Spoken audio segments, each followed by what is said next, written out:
Have you ever wondered how to find true inner peace amidst the daily chaos? Buddhism offers us millennial teachings that guide us toward acceptance and detachment, showing us that what is meant for us will come at the right time. Through stories and parables, we will learn to let go of what doesn't belong to us and embrace with serenity what life offers. We will discover that detachment doesn't mean indifference, but a profound freedom that allows us to fully live in. Join us on this journey of self-discovery and personal transformation, where together we'll explore how to apply these teachings in our daily lives to achieve a fuller, more conscious existence. The Art of Detachment, freeing the soul. Once upon a time, a monk was carrying a porcelain cup his master had gifted him. He cherished it deeply, admired it, and kept it by his side at all times. One day, the cup fell to the floor and shattered into 1,000 pieces.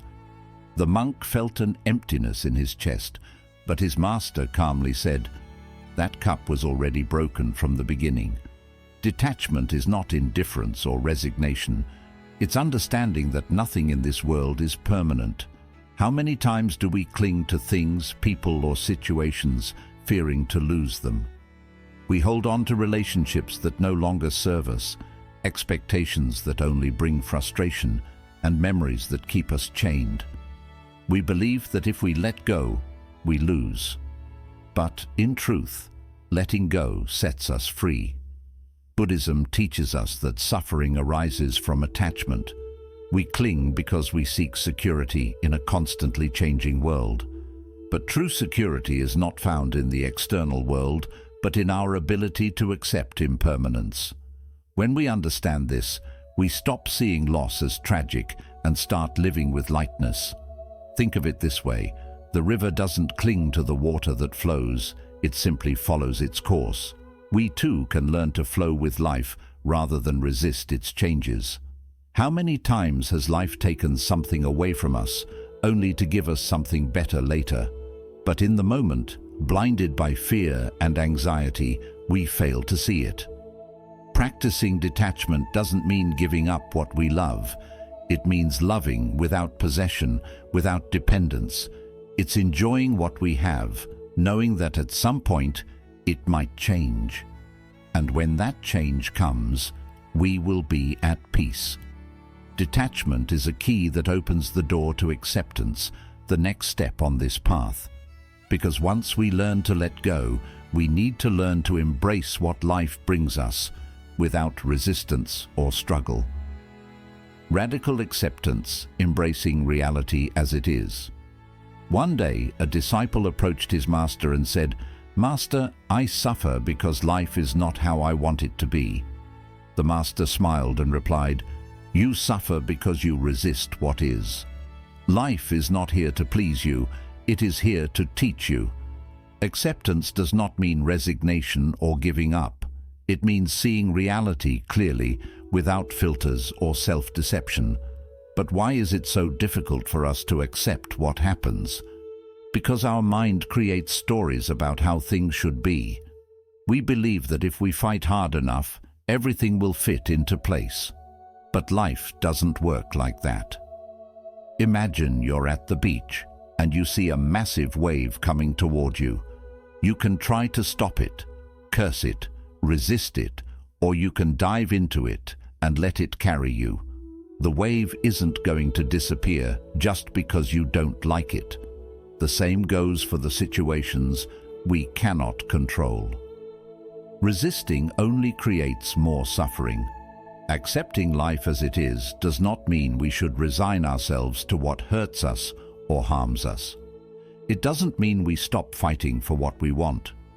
It simply means recognizing what is, without denying it or dramatizing it. Once we accept, we can decide more clearly what action to take. Think about the story of the archer. An expert archer can precisely calculate the trajectory of his arrow, but there are factors beyond his control. The wind, the humidity, the movement of the target. He can lament and become frustrated, or he can adjust his aim, adapt, and shoot again. In life, Many things are out of our control. Acceptance allows us to focus on what we can do. Sometimes we resist reality because we feel that acceptance means losing. But the opposite is true. Acceptance gives us power. It frees us from the weight of pointless struggle. It allows us to let go of what we cannot change and focus on what is within our grasp. The secret is in changing the question. Instead of asking, "Why is this happening to me?" we can ask, "What is this teaching me?" This simple shift in perspective changes everything. It allows us to find learning in what once seemed like only suffering. Acceptance also means embracing ourselves with our light and our shadows. Often our greatest struggle is with ourselves, our mistakes, our imperfections, our past decisions. But punishing ourselves doesn't help. It is only when we accept ourselves that we can truly transform. The monk who broke his cup understood that everything was meant to be as it was, and in that understanding he found peace. We too can do the same. When we stop resisting what is inevitable, we find deep tranquility, and it is in that tranquility where trust is born. Trust that what is meant for us will come, and what is not will go. In the next chapter, we will explore Buddhist stories that help us understand how life always gives us what we need, even when we don't understand it at the time. Buddhist stories about fate and trust in life. An old monk lived in a remote village. One day, a beautiful wild horse appeared in his garden. The villagers, amazed, said, "What luck you have! A horse like this is a great treasure." The monk calmly responded, "Luck or misfortune, who knows?" Soon after, the monk's son tried to tame the horse but fell and broke his leg. The villagers exclaimed, "What misfortune! Now your son can't work." The monk, with the same serenity, replied, "Luck or misfortune, who knows?"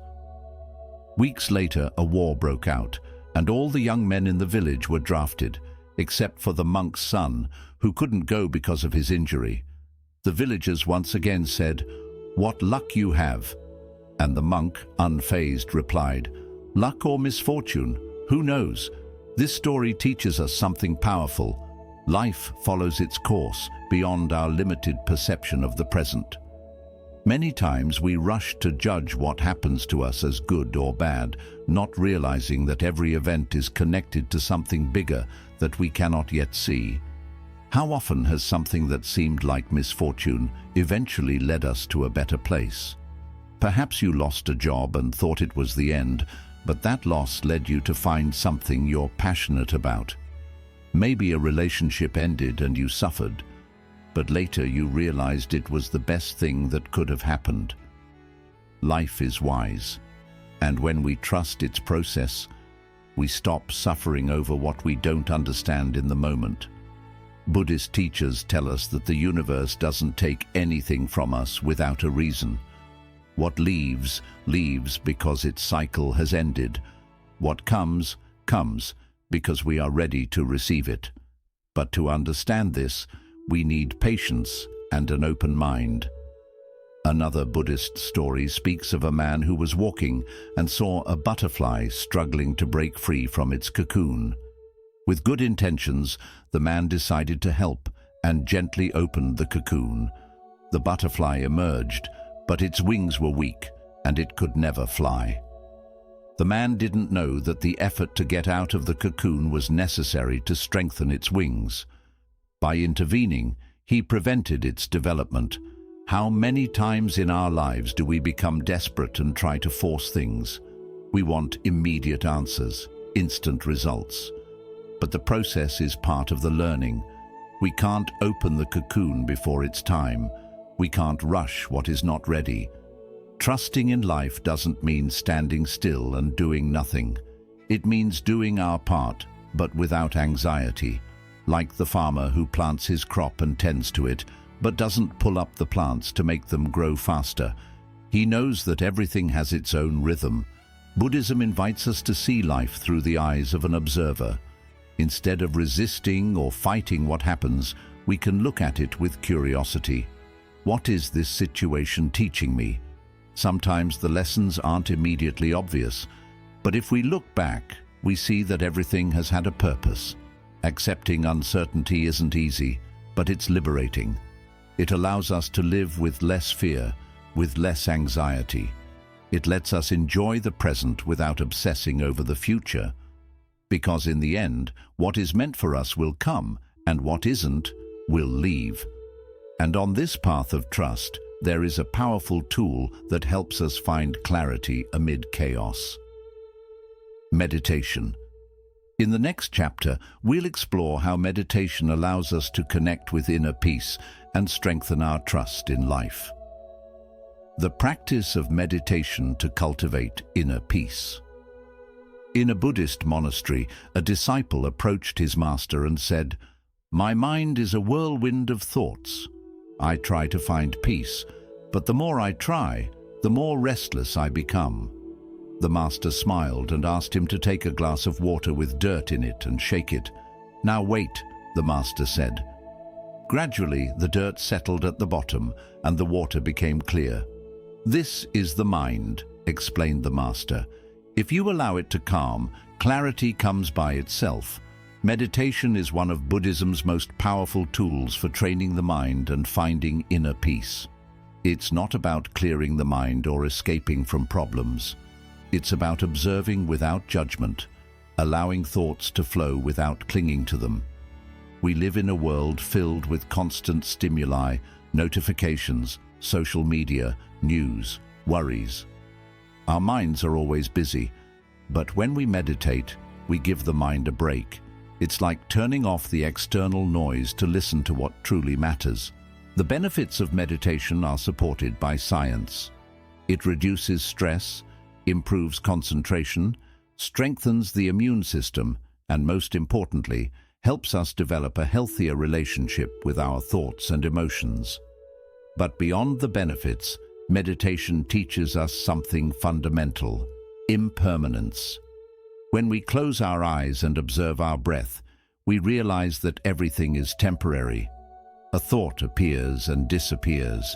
An emotion arises and fades. This helps us understand that nothing in life is permanent. Not pain, not sadness, not anxiety. Everything flows. Many people say they can't meditate because their minds won't stop. But the mind doesn't need to stop. Meditation isn't about stopping thoughts. It's about learning to see thoughts as clouds in the sky. They come and go, but the sky remains.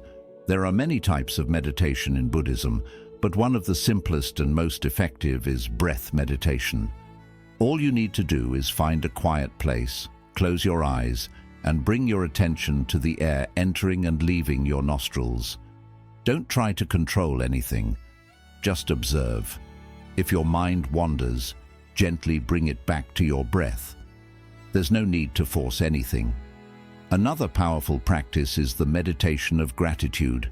Every day, take a few minutes to reflect on the things you're thankful for. This shifts your perspective and helps you focus on the positive instead of what's missing. There's also the letting go meditation. If there's something weighing on you, imagine holding it in your hands. Breathe deeply, and with each exhale, imagine releasing it little by little. It's a simple practice, but incredibly powerful for releasing emotional burdens. As we meditate regularly, we begin to notice changes. We react less to difficulties. We feel more peace in our daily lives.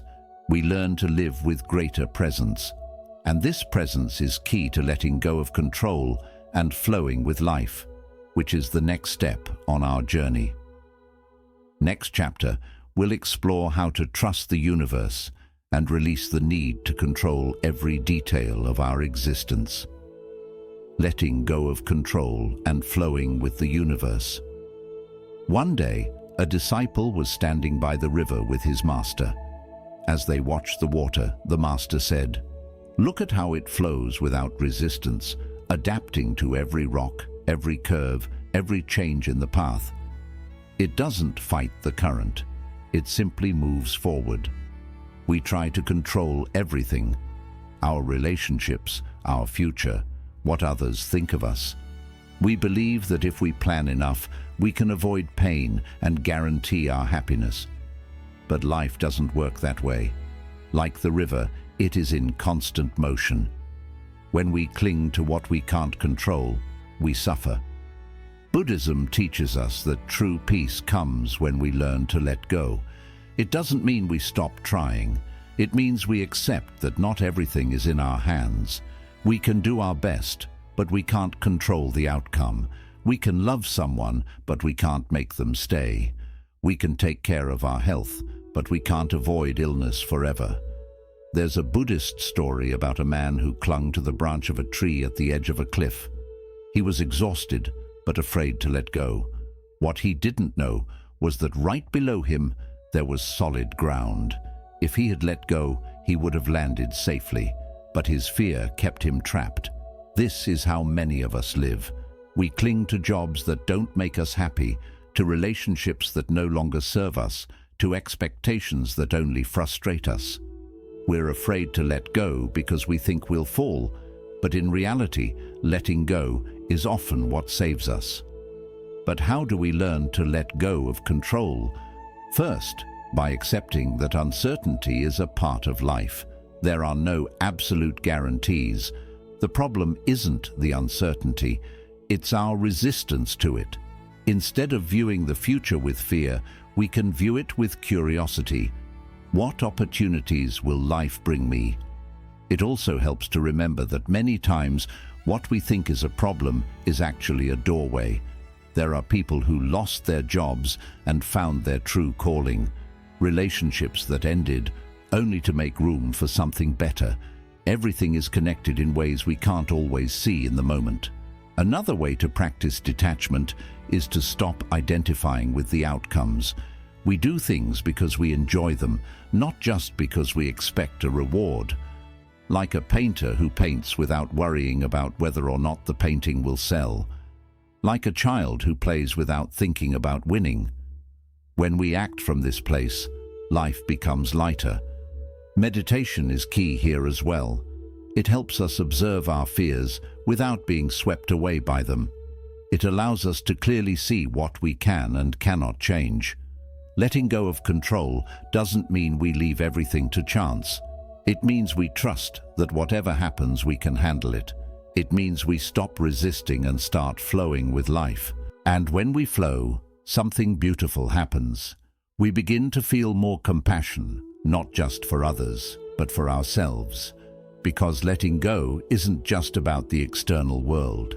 It's about releasing our own judgment and self-criticism.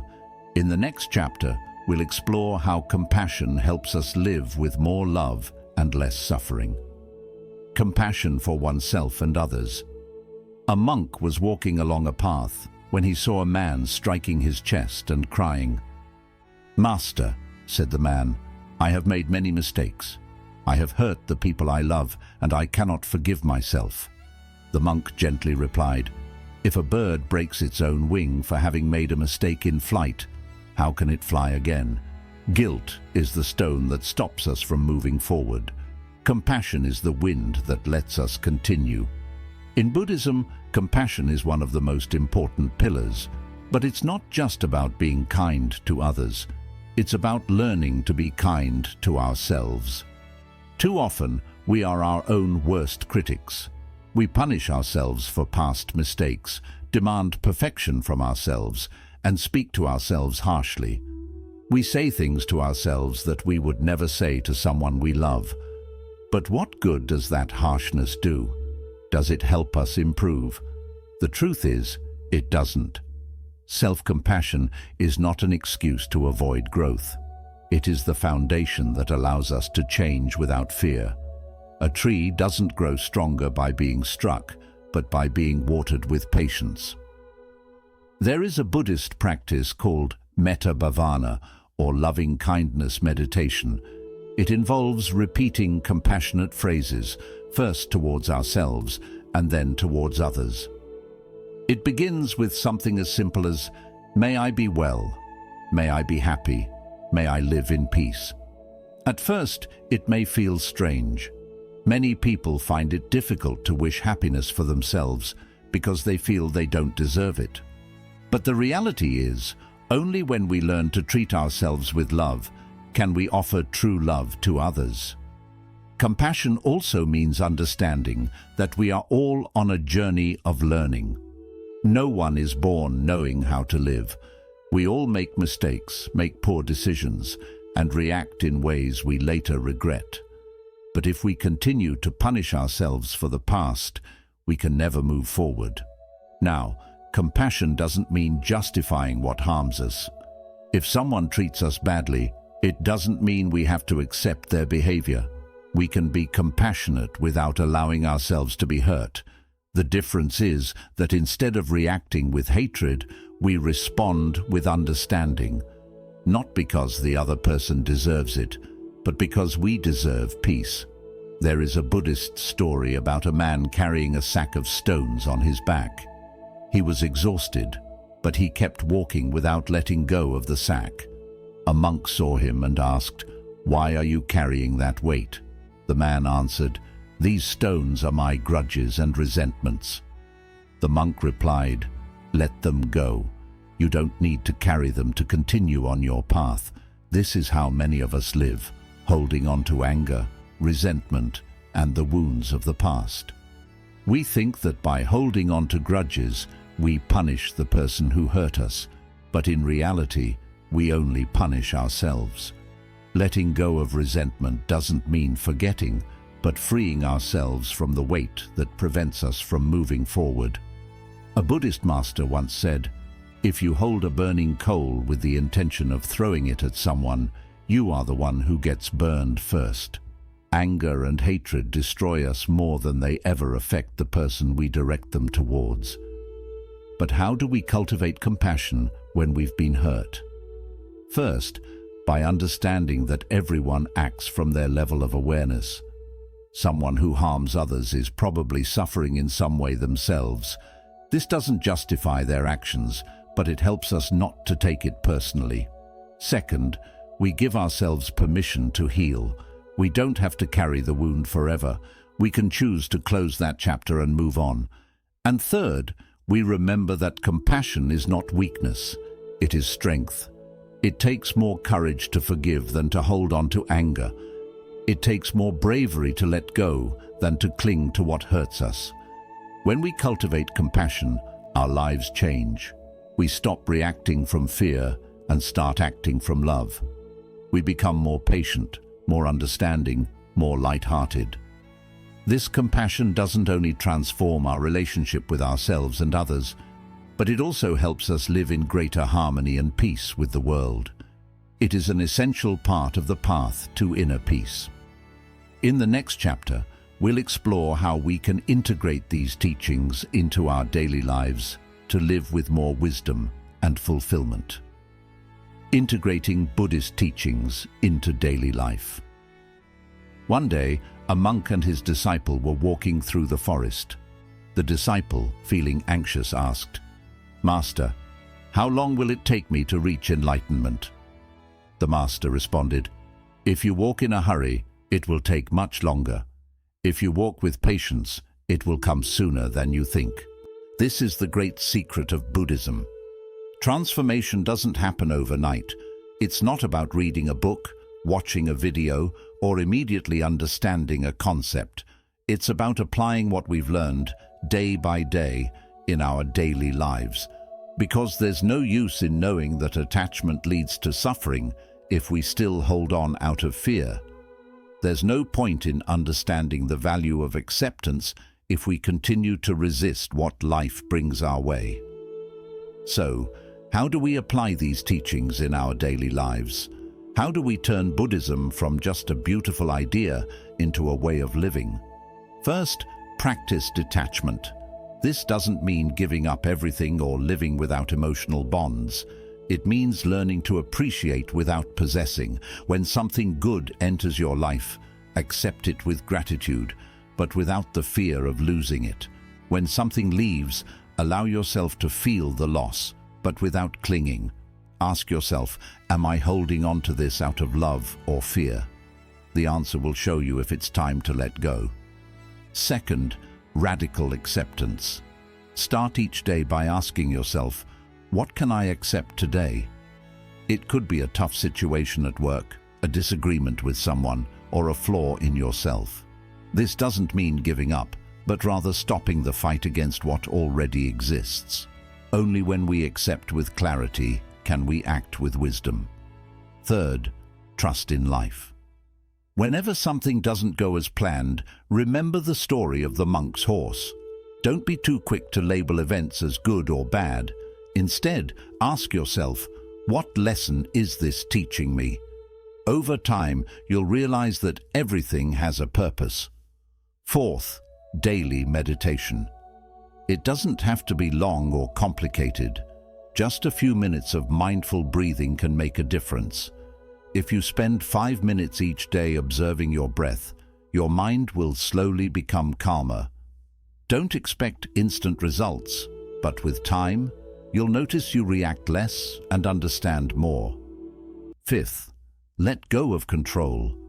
Do your best, but don't obsess over the outcome, like an archer who releases the arrow without obsessing over the target. If something doesn't go as planned, instead of feeling frustrated, ask yourself, how can I flow with this? Remember, the best things in life aren't always planned. They happen when we stay open to receiving them. Sixth, compassion in every action. You don't need grand gestures to practice compassion. A small act of kindness, a word of encouragement, or even a smile can brighten someone's day. But most importantly, be kind to yourself. Instead of criticizing yourself for every mistake, speak to yourself the way you would to a close friend.